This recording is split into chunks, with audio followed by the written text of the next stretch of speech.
Hey everyone, I'm Adam Brandon, president here at FreedomWorks, and I am joined by the author of this incredible new, awesome book, Above the Law, Matt Whitaker, former acting U.S. Attorney General. That's a pretty big boy title. It is, and that plus $3 will get you a cup of coffee. So well, we are here. We're in an undisclosed location, deep in a bunker, protecting ourselves from coronavirus. Right, but we are approximately 6 feet away. There we go. But you're doing a book signing, and it's a virtual book signing, and we're encouraging our entire community to go out, get this book, Above the Law. Why should they get your book? Well, I think, first of all, it's a first-hand account of my experience as acting Attorney General, which involved supervising the Mueller investigation. The subtitle of the book is The Inside Story of How the Department of Justice tried to subvert President Trump. I think it tells a historically accurate account of what happened in this kind of sad chapter of American history, but an important chapter of American history to make sure this never happens again to an American president, or quite frankly, another U.S. citizen like Carter Page or General Flynn. So what I find fascinating about this book is we know so much about the era right before the beginning of the Trump administration. We know how the Mueller investigation ended, but this is a pivotal look at a period that I don't think historically we've gotten a very good look into.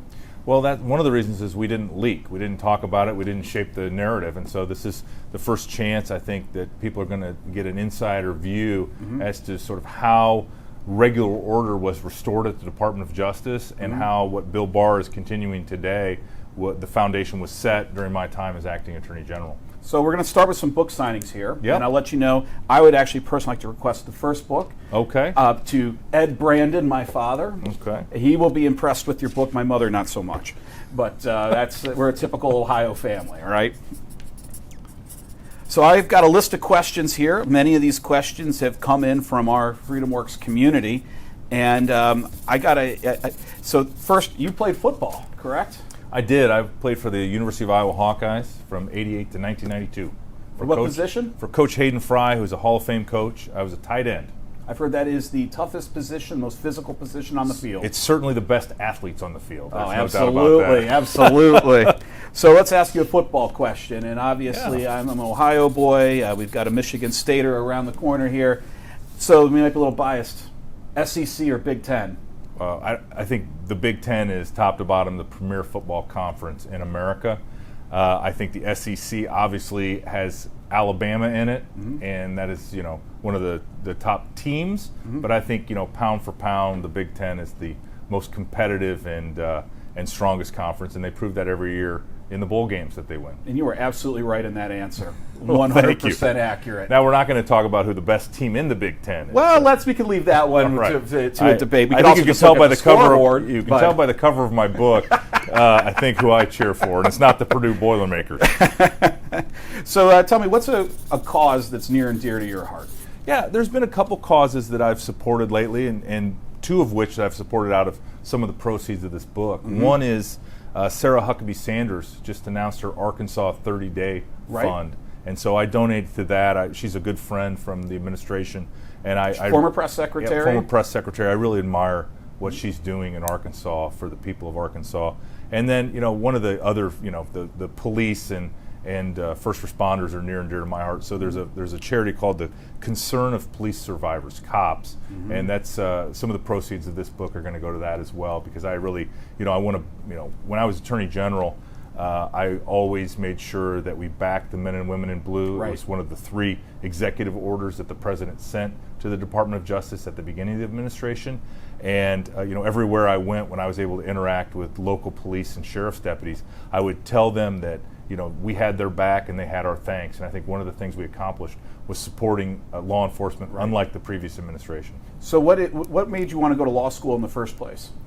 Well, I was on a football scholarship. I graduated in 3.5 years from undergrad, and I was working on an MBA, and I just decided, they're going to keep paying for whatever schooling I want to continue. Right. And I thought law school sounded like an interesting idea. I had not a single lawyer in the family. In fact, when I went to law school, I'd never met a lawyer until I started taking, law professor classes at law school. So it was, I'm not sure I had a grand plan, and certainly never imagined that I would come to Washington, D.C. and ultimately become the head of the Department of Justice and a cabinet secretary.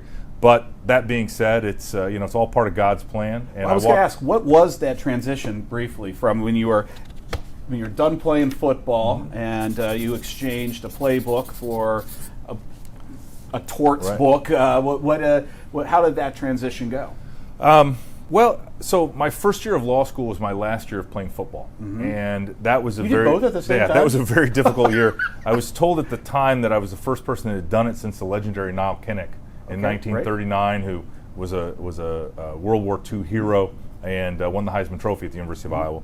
And Niall was in law school while he was playing football, but it was a hard year. It was a very tough year. I started law school in the summer before the fall season, so I kind of had a semester under my belt. But ultimately, once that was over, I mean, it was you lose the weight. Probably lost 30 pounds over the in about 2 months, just because I wasn't eating double entrees at training table, and then just went about kind of being I had a choice to make. I could either be a teaching assistant in the business department teaching business law, or I could be a graduate assistant coach, and I had both options. Ultimately, I decided to be a teaching assistant and put football behind me and not go into coaching and not have my future livelihood depend on 18 to 22-year-old young men. Right. So what did you learn back then? I know when I talk to people who have played in Division I football or the NFL, I often hear about the discipline because you have to always dig in for that extra mile. Right. What is, when you came to Washington and you talk a little bit about the deep state and all, what's harder? What did you learn from that football field that translated to help you in your career? Yeah, I think one of the main things I learned was not only the discipline, but sort of the sustained daily work that was required to maintain sort of that elite athletic competitive nature. And so that's probably the habit that I learned primarily that I've employed sort of throughout my professional career. Obviously being goal oriented and being competitive are things that translate into business and the practice of law. But there's also lessons I had to learn the hard way, which was how to actually become a lawyer. You didn't learn that in law school, and I certainly didn't learn that on the gridiron in Iowa. So I had to sort of learn just doing the work, and kind of learning the lessons like everyone else had. So here's a couple comments. This is a comment from Juan in Sun Lakes, Arizona. He says, quote, "You've come a long way since 6th grade." Yeah, I think actually it's Jan. Jan? Okay, well, this is my 6th grade teacher, if you can believe that. I'm pretty sure. And so it's really it's humbling and a little funny to hear from her. I mean, I had so many people. I grew up in Ankeny, Iowa, which is just north of Des Moines. It kind of sits between Des Moines and Ames, if you know the Iowa map. And and I have so many friends and people that influenced me. But one of the things that Ankeny is known for is not only great football, but also really good schools. And I know that I had the great benefit of having wonderful teachers like her and so many others that shaped me as a young man. This clearly is Jan. I just this is my dyslexia coming through. Sometimes I add letters. Sometimes I take them away. For me, it's my reading glasses. I can't. If I don't have my reading glasses, it's hard for me to make out. So this is a very important question. People want to know what your favorite pie is. Yeah, being an Iowan and loving the state fair, I think apple pie with a lot of vanilla ice cream on it is sort of my most enjoyable kind of pie. See, I can't go. I'm just not a pie guy. When I went to like the Ohio State Fair, straight corn dog. Yeah. Oh, yeah. Well, when I spent 6 years in Minnesota, the Minnesota State Fair, they call them pronto pups. Not corn dogs. It's the strangest thing, but they're the same idea. I think one uses flour batter and one uses corn batter, but I love the corn dogs at the Iowa State Fair as well. The only nice exchange I've ever had with the Ohio Senator Sherrod Brown was we were both at an event, and I was working for his opponent, and somehow we found ourselves both standing in line at the corn dog stand. And since no one else was watching, I could actually say I had a conversation over a corn dog with Senator Sherrod Brown, and it was pleasant. But that's your claim, your brush with fame. It was incredible. It was incredible. So, who is the most interesting person you've met lately? I had been on his show many times, but I'd never met him and actually been in studio with him. That's Tucker Carlson. All right. I think Tucker is one of the most interesting people in Washington D.C. I admire him, and I know every time I'm on a show, that's the show that I get the most feedback from for some reason. People ping me on either with a text message or on Twitter. I just, he has a very interesting audience, and I think he's an interesting guy. And so I have a lot of admiration for him. And I look forward. I heard he's thinking about writing a book, and I'm looking forward to reading that book. Sounds great. Since we talked about pie, what about your secret snack?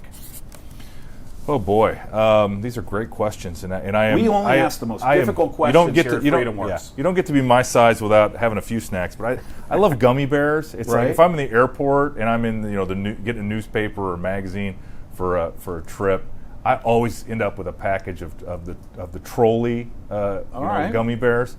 Although the Black Forest ones are equally as good, and I also know that the ones that are available in Europe are different than the ones that are available in the United States. And so, you get a little flavor variation. I have a friend that introduced me to that, and it's a different experience. But I do love gummy bears. All right. So eventually, when you run for president, have you ever thought about who your running mate would be? You know what? I would have to say I have no current intentions to run for president. Right. But people have asked me why my Twitter handle is Matt Whitaker 46. Am I planning on being the 46th president of the United States? And I say no. That was my football number. And so Matt Whitaker straight up wasn't available. So I thought I'd just pay a little homage to my jersey number. Well, speaking of that jersey number, what's your least favorite position on defense? Who did you just hate when you were on the football? Well, I mean, I smashed heads all the time with defensive ends, and so that was obviously. But what usually got me with those rolled up safeties that would, they'd hide the coverage, and then I'd run an under route as a tight end, and the ball would come and they'd hit me right as the ball was getting there. I was talking to somebody today doing a radio interview from Michigan, and I was recalled a Michigan game where that exact play happened to me, and I was not happy, and I got off the field, but I was seeing Tweety birds for a little bit. I always thought it was interesting about Jim Brown when he played football. Yeah. It didn't matter what point in the game, he'd always get up very slowly. Yeah. So you didn't know if he was really hurting or not. Well, I just knew that I didn't want to have my mom worry that I couldn't, get off the field. And so I made sure that really throughout high school and college football that I always got off the field. And to save her the heartache of watching her son lay on the field. I was at it was a shocker. I was at a Cleveland Browns game a few years ago. Yeah. And there's always next year, by the way. And here's a real shocker. The Cleveland Browns quarterback got absolutely sacked. And so the play's over, the team starts going, and the Browns quarterback is on his knee, and he's just sitting there, and I'm thinking, man, he's taking this sack hard.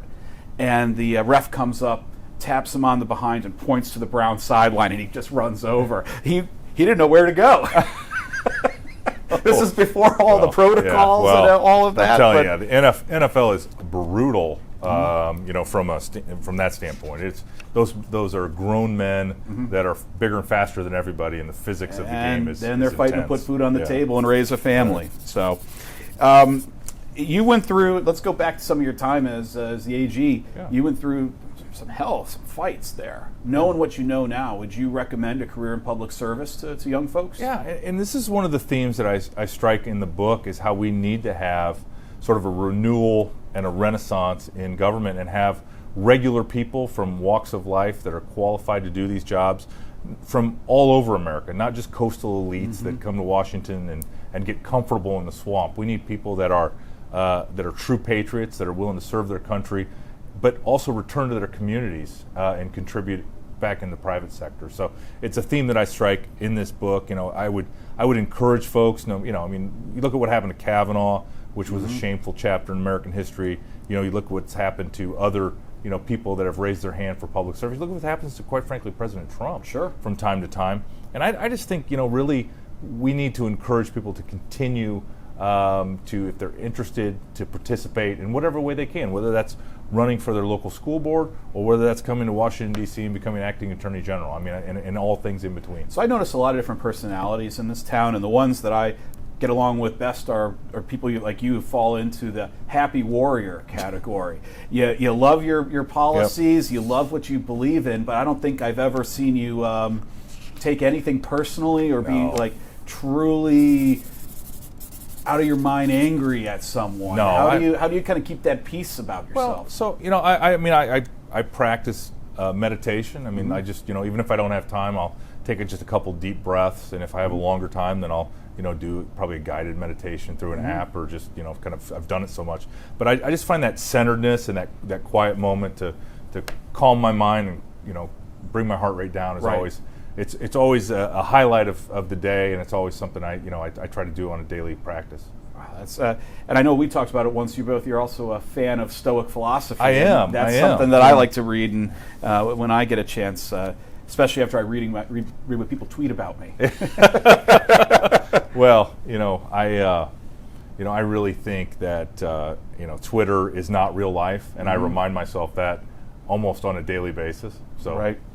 So what I'm going to give you a half hour to be on a park bench with anyone, dead or alive. Who are you going to take that time with?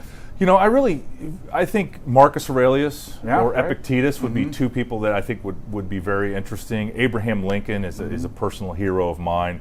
But really, I think Ronald Reagan is just someone. In fact, outside of the Shields store in Des Moines, Iowa, there's a bench with Reagan sitting on it, and I've sat there before. And I didn't get a chance to ever meet Ronald Reagan, but I know Ed Meese well, right. And I've had a chance to talk to Ed Meese about Ronald Reagan and his time as Ronald Reagan's Attorney General, and also as his personal lawyer. That's been an incredible discussion. Do you know what his secret snack was?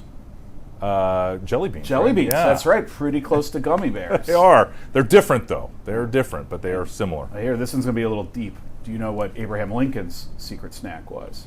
I don't. Coffee and apples. Okay. That was his favorite lunch, Yeah. apparently. Just give him a bowl of apples and a pot of coffee,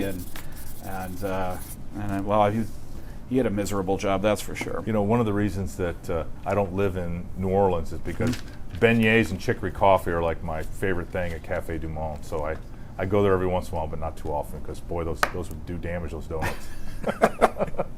So we got a question here from Jer in Roswell, New Mexico. How can trust ever be restored at the Department of Justice? Yeah, this is such an important question, and it's one that I get whenever I'm out talking to folks, or just visiting this country. Is they want accountability, and they want to restore faith in the Department of Justice. And I think the way we do it is what I talk about in this book, Above the Law, is how we return the Department of Justice to regular order. I think it's consistent with what we just heard from Bill Barr the other day, in that he said that we have to predicate the investigations, and why we're not going to currently investigate Obama or Biden, to the disappointment of a lot of people. I get it.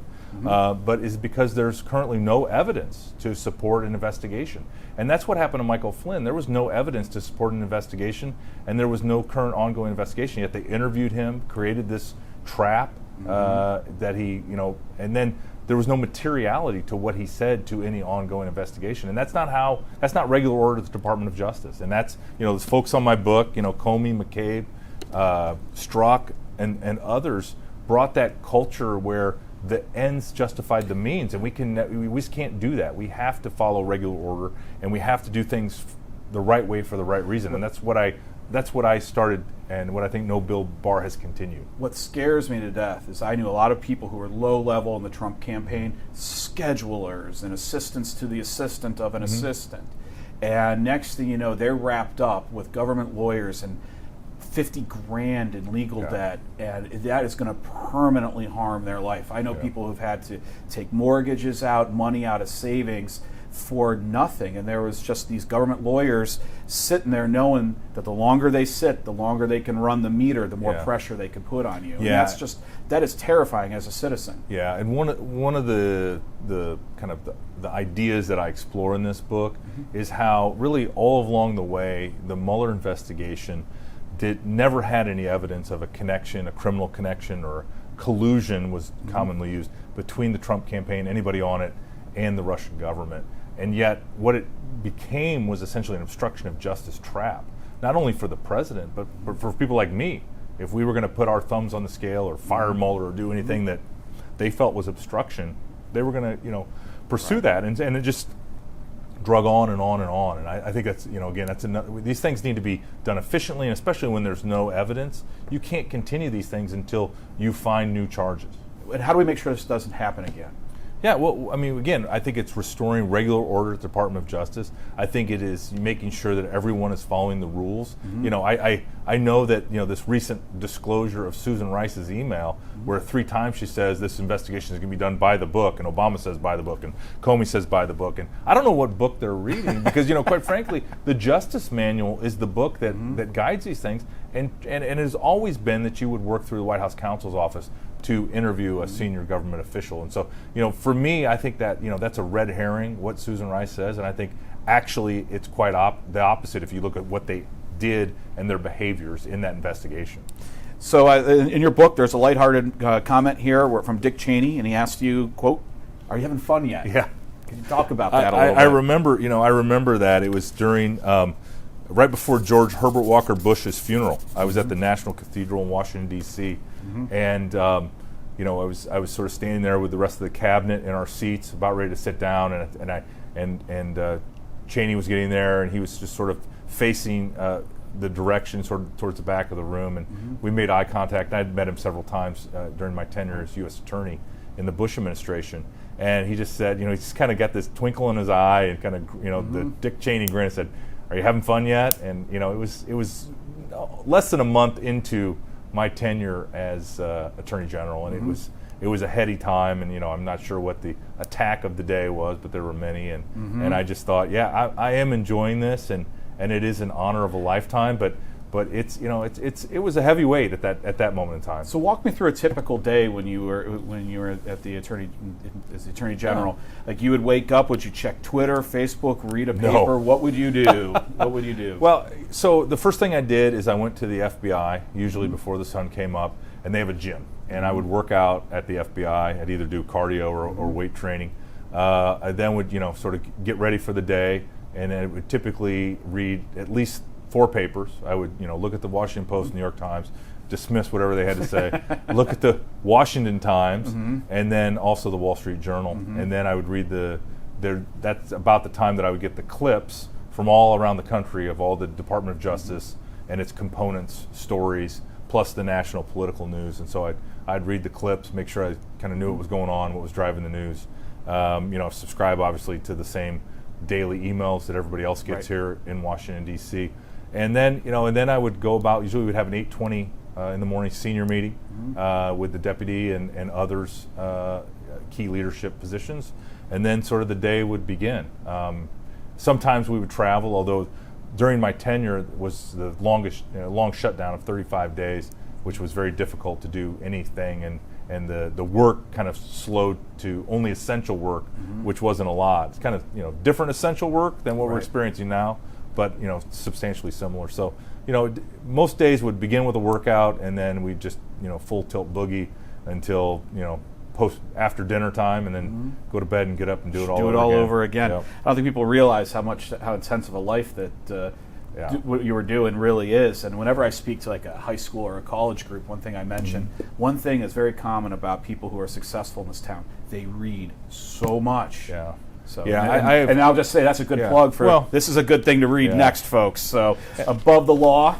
And where can people get your book? Well, I think they can get them several different places. Obviously, today's signed copies are available at Premier Collectibles / Above the Law. But it's also, obviously, Amazon has them, Barnes & Noble, Target stores, Books A Million, and you know, really wherever finer books are sold is what I would say. It's generally available, and I would encourage people to get it if they really want to understand what happened, how it happened, and how we make sure it doesn't happen again. So here's a comment from Luna, and it looks like from Decula, Georgia. Thank you. I saw you at CPAC. My friend and I saw you and told you that we love you. Thank you so much for your service. We are winning. Thank you. And then Leslie in Ann Arbor. What is one thing besides voting that private citizens can do to right the ship of this republic? Yeah, that's a great question. And I think what they could do is participate. I know that people think if they post on Facebook or post on Twitter, you know, again, as I said, you know, Twitter's not the real world. But I think participate, and that is in participate in the public discourse, write letters to the editor, call up reporters and tell them where their stories are wrong or where you disagree or you think they're biased. But also put yourself on a ballot, or go to the meetings, participate in a political party. I mean, there's so many ways. Support FreedomWorks, write checks. I mean, I like that one. That's an important one. I actually think that I'm amazed. Even FreedomWorks has such a plugged-in audience that I'll ask in a meeting, how many of you in the last 12 months have visited your congressman or your senator's office? Not in D.C., but in your community, somewhere close to you, their office. And usually only a quarter of the folks raise their hand. I keep telling people, I think there's this myth, and I get into this at family holidays, like, they don't listen to you in Washington. Yes, they do. Yes, they are listening terrified. Very carefully. The one thing they're scared of more than anything else is their constituents. So when you get involved, that makes... Well, and remember, members of Congress and the Senate, they have staff, and that staff is there to serve the constituents and to listen and to be plugged in. And so it's not just a matter of when you need help with your VA benefits or your Social Security or anything like that. It's also on any of these issues of the day that they're there to listen and to make sure they hear your concerns. And so obviously I've been lucky enough that in Iowa we have such a small political community that I know many of the elected officials, and whether it's the governor, whether it's senators, and so I'm able to express if I have a thought on an issue, I can express that to them, and I know their staff as well. But at the same time, these are human beings just like the rest of us, and they want to interact, and they want to have a conversation, and they want to know where their constituents are coming from and their concerns. We only have time for a few more questions here, but this is one that I think is very serious. What are some of the challenges for the next generation? We're so focused on political fights today. What are the political fights coming up tomorrow? Yeah, I think technology for this next generation is omnipresent and so important. But I think really human interaction is still needs to be emphasized, because we're such social creatures. So I see the challenges that the ease with which social media and technology can take your attention and hold your attention. I think we need to fight against that, and I think it's a challenge for the generation that's pretty much grown up with a cell phone. Right. If you think about these college students right now, and and I also think that this next generation there's so much information that discernment, something that I pray for on a regular basis, wisdom and discernment. I think discernment is going to be so important for this next generation. Well, you mentioned Marcus Aurelius earlier, and that's one of my favorite things in his book Meditations 2,000 years ago, was how rather than getting bogged down in running the Roman Empire, he was always thinking about the longer run and all. And that's something when we're so attached to our phones, we forget about. There's a lot more coming up in life. And that Meditations, it was never meant to be a book for sale. Yep. It was just his personal journal, and it's so rich in reminders of sort of those practices that can keep us grounded and keep us focused on the right things. All right. Well, I got two more questions for you.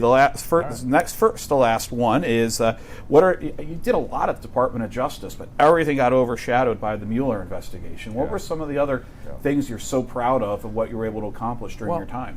So I think the first thing I mentioned is backing the men and women in the police and sheriff's deputies and law enforcement. That was such an important effort that we did. We did the School Safety Commission that I thought actually gave some really good solutions to some of the school violence we were seeing. I think what we did in protecting victims of crimes and especially child exploitation cases was so important. The basic blocking and tackling of the Department of Justice is to prosecute the worst of the worst and to bring justice for crime victims. And so that's the bread and butter of what we did at the Department of Justice. And that's the thing is that, I say in this book how there was so much that we accomplished that was overshadowed by the Mueller investigation that, I'm glad that I was able to list many of those accomplishments and talk about them in this book, because I don't want them lost to history. So, final question for you. You're a young guy. What's next? Well, when I wake up in the morning, I don't feel so young. But once I get my couple cups of coffee, in all seriousness, I have a heart for public service. I'm enjoying being a private citizen again. I've spent 25% of my professional life in the Department of Justice and in the federal government. And I'm also trying to emulate what I say, which is I believe in the idea of citizen servants that go and for a limited time participate, but then go back in the private sector. And so we'll see. I'm a big fan of this president and what he's accomplishing. I support him. If he were to ask me to come back, I would certainly have a serious discussion with him and see if it made sense. But at the same time, I'm not in any hurry to get back into the fishbowl of Washington, D.C. And so we'll see. I as a person of faith, I believe that it's all part of God's plan and that the doors will be opened at the right time.